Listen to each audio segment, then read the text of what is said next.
Kenapa Malaysia lebih maju daripada Indonesia? Barangkali kalian pernah berpikir kenapa Indonesia yang kaya raya dan besar ini bisa dikatakan masih tertinggal jauh dalam banyak hal dibandingkan negara tetangga terdekat kita, Malaysia.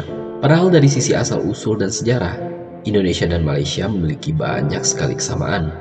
Sama-sama ras Melayu, sama-sama pernah dijajah oleh bangsa Eropa, dan secara geografis, sosiologis juga memiliki banyak sekali kesamaan. Namun kenapa kita Indonesia masih tertinggal dibandingkan negara jiran tersebut? Secara geografis, Malaysia jauh lebih simpel daripada Indonesia.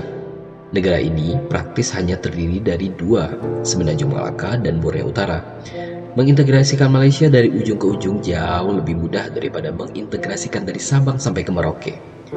Membuat harga BBM dan kebutuhan pokok di luar Kuala Lumpur sama seperti di Kuching jauh lebih mudah daripada menerapkannya untuk Jakarta dan Kabupaten Jayawijaya. Indonesia terdiri dari puluhan ribu pulau yang memiliki kondisi alam, kadar kesuburan dan kekayaan alam yang berbeda-beda, dari yang subur seperti Jawa sampai yang tandus seperti NTT, dari yang savana seperti Sumba sampai hutan rimba seperti Papua. Satu negara yang lebih terintegrasi dengan infrastruktur, lebih mudah untuk maju ekonominya, dan mudah distribusi kekayaannya. Secara demografi, Malaysia memiliki jauh lebih sedikit etnis, dengan dominasi etnis yaitu Melayu. Dan kebijakan berbasis ras yang mereka miliki, etnis Melayu dimanja dengan privilege yang tidak dimiliki etnis Tionghoa dan India maupun etnis lainnya. Hal ini akan lebih mudah mengatur warganya. Sedangkan Indonesia, ada 300 etnis yang punya sejarahnya masing-masing. Ada yang sudah membangun Candi Borobudur sebelum kerajaan Inggris lahir.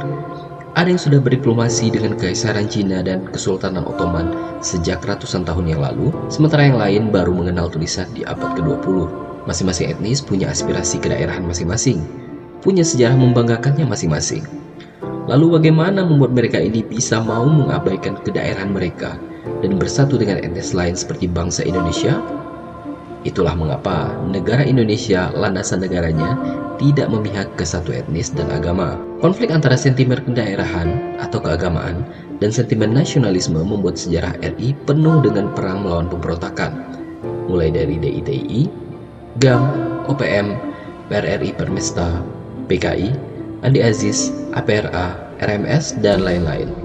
Sedangkan Malaysia, memang pernah ada pemberontakan, tapi mereka santai, karena Inggris yang turun tangan langsung dalam mengurusinya.